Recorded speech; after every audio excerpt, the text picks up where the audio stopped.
Assalamualaikum warahmatullahi wabarakatuh. Gimana kabar adik-adik? Semoga sehat dan bahagia selalu. Saat ini kita sudah memasuki tahun pelajaran baru 2020-2021. Tetapi karena pandemi COVID-19 belum berakhir, maka proses belajar mengajar pada tahun ini masih dilakukan secara daring atau online. Namun demikian, tidak mengurangi semangat adik-adik sekalian untuk belajar. Saya harapkan adik-adik tetap semangat, tetap ceria, tetap berbahagia untuk belajar. Nah, untuk membantu adik-adik dalam memahami materi pelajaran, yaitu pelajaran biologi, maka di sini saya membuat video pembelajaran pada YouTube yang pada kali ini saya akan membahas tentang ruang lingkup biologi. Nah, pada video saya kali ini nanti yang ingin saya bahas adalah yang pertama pengertian biologi, kemudian yang kedua adalah karakteristik dasar dari makhluk hidup, kemudian yang ketiga struktur organisasi kehidupan, dan yang keempat adalah cabang-cabang ilmu biologi. Agar lebih jelas, mari kita ikuti pembahasan berikut ini. Nah, tujuan dari pembelajaran ini adalah siswa dapat menjelaskan tentang ruang lingkup biologi dan keterkaitan biologi dengan metode ilmiah. Kemudian yang kedua, mendeskripsikan objek-objek dan persoalan biologi pada tingkat molekul, sel, jaringan, organ, individu, populasi, ekosistem, dan bioma. Yang ketiga adalah mengidentifikasi cabang-cabang biologi menurut objek dan persoalan yang dikaji. Nah, yang pertama yaitu tentang pengertian biologi. Biologi, kata biologi itu berasal dari bahasa Yunani, yaitu bios yang artinya hidup dan logos yang artinya ilmu. Sehingga biologi bisa diartikan ilmu yang mempelajari tentang makhluk hidup. Nah, kemudian yang kedua, makhluk hidup ini memiliki karakteristik dasar. Nah, di sini akan saya bahas tentang karakteristik dasar makhluk hidup. Yang pertama, setiap makhluk hidup itu tersusun atas sel. Jadi semua makhluk hidup, baik yang bersel satu maupun yang bersel banyak, pasti memiliki sel. Kemudian yang kedua, yaitu mengalami pertumbuhan dan perkembangan. Artinya bahwa setiap makhluk hidup pasti mengalami proses pertumbuhan dan perkembangan. Kemudian yang ketiga, bahwa makhluk hidup itu pasti bisa beradaptasi dengan lingkungan. Jadi mempunyai kemampuan beradaptasi terhadap lingkungan. Kemudian yang ketiga, yang keempat adalah melakukan proses metabolisme. Nah, ini adalah merupakan karakteristik dasar dari makhluk hidup. Nah, sekarang saya lanjutkan yang ketiga, yaitu tentang struktur organisasi kehidupan. Kehidupan atau makhluk hidup memiliki struktur yang sangat terorganisir. Struktur organisasi kehidupan dalam berbagai tingkat dapat dilihat, dapat kita perhatikan sebagai berikut. Kita mulai dari yang paling kecil. Nah, yaitu tingkat molekul. Ini merupakan organisasi yang paling kecil. Kemudian sel. Nah, dari kumpulan sel ini nanti akan membentuk jaringan. Kemudian jaringan akan membentuk organ. organ nanti akan membentuk sistem organ, kemudian sistem organ akan membentuk organisme atau makhluk hidup. Nah, organisme yang sejenis nanti akan membentuk yang namanya populasi. Populasi nanti akan membentuk komunitas, kemudian komunitas membentuk ekosistem, ekosistem nanti akan membentuk biom atau bioma. Nah, untuk lebih jelasnya kita ikuti slide berikut ini. Nah, yang pertama nanti kita bahas adalah molekul, sel, jaringan, organ, dan sistem organ. Kita perhatikan di sini, misalnya setiap makhluk hidup itu pasti memiliki organ, pasti memiliki jaringan, pasti memiliki juga sel. Nah, ternyata di sini ada yang tingkat yang paling kecil, tingkat yang paling kecil yaitu tingkat molekul. Contohnya pada makhluk hidup itu memiliki protein. Nah, protein di sini merupakan tingkat molekul. Nah, kemudian makhluk hidup juga punya sel. Ada sel otot, ada sel jantung, sel pada kulit, dan seterusnya. Kemudian juga memiliki jaringan.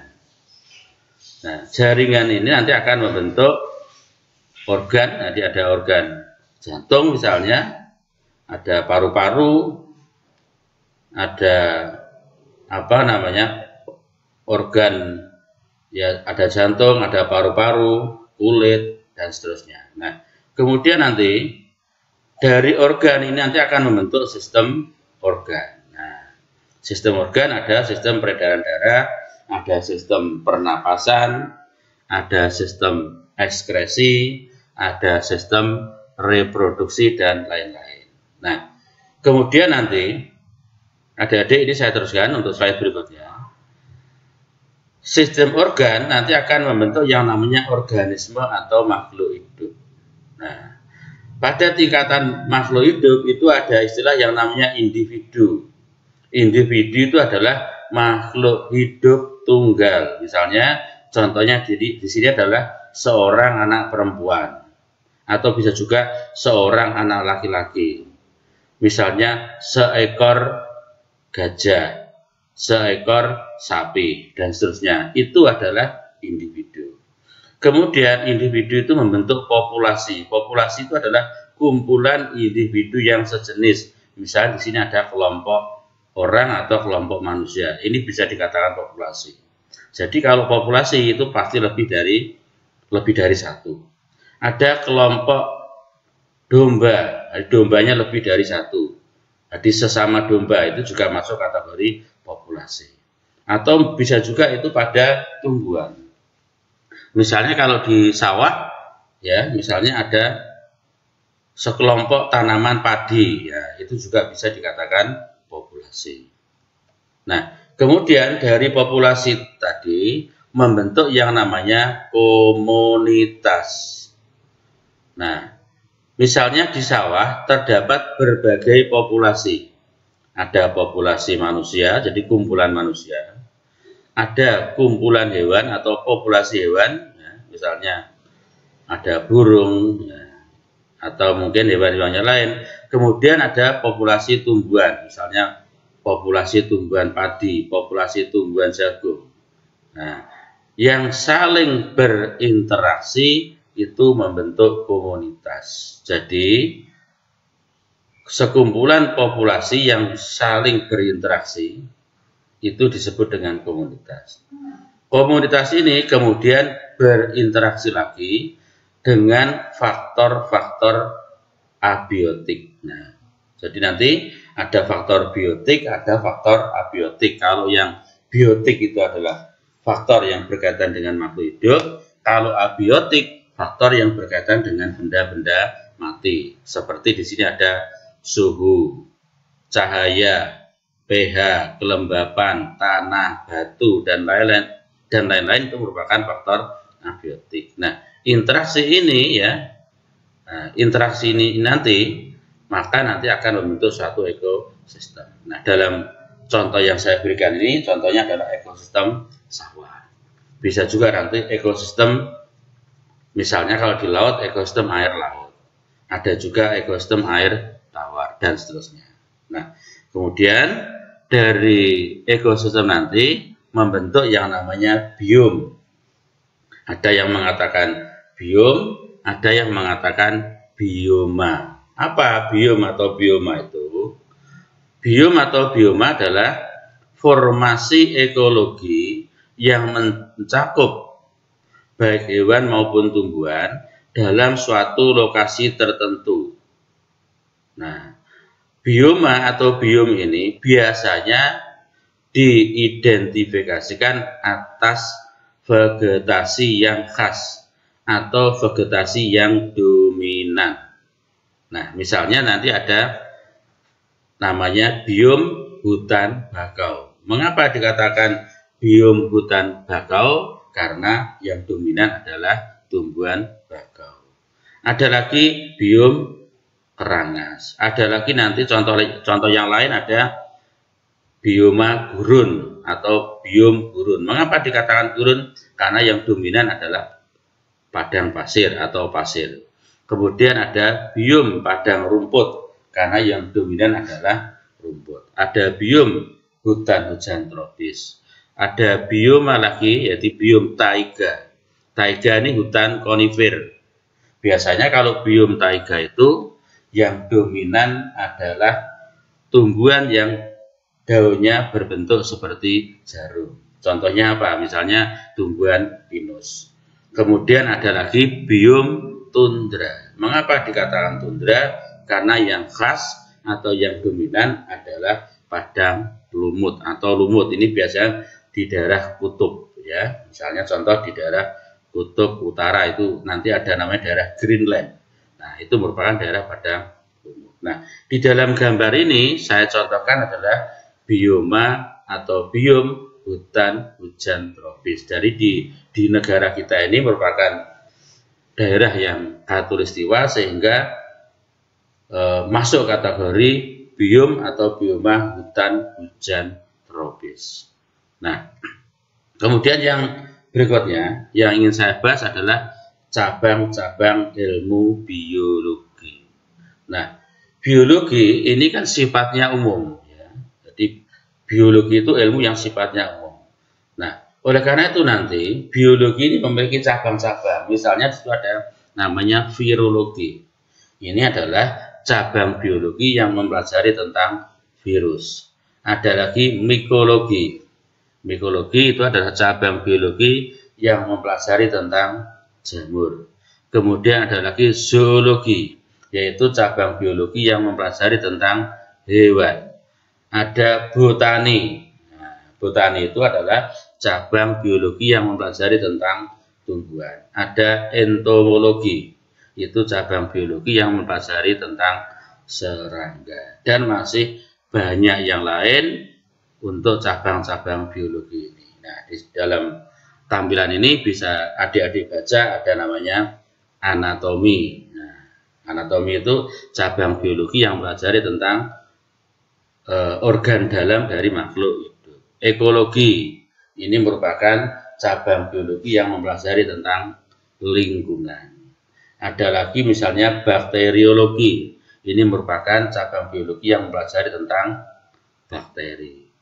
Nah, kemudian nanti ada juga nanti paleontologi. Nah, ini paleontologi itu merupakan cabang biologi yang mempelajari tentang fosil ini paleontologi. Kemudian ada lagi taksonomi.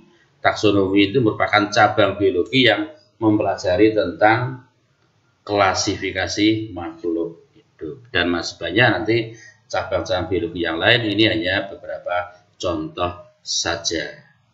Nah, mungkin hanya itu yang bisa saya sampaikan pada video yang pertama ini. Nah, mudah-mudahan bermanfaat.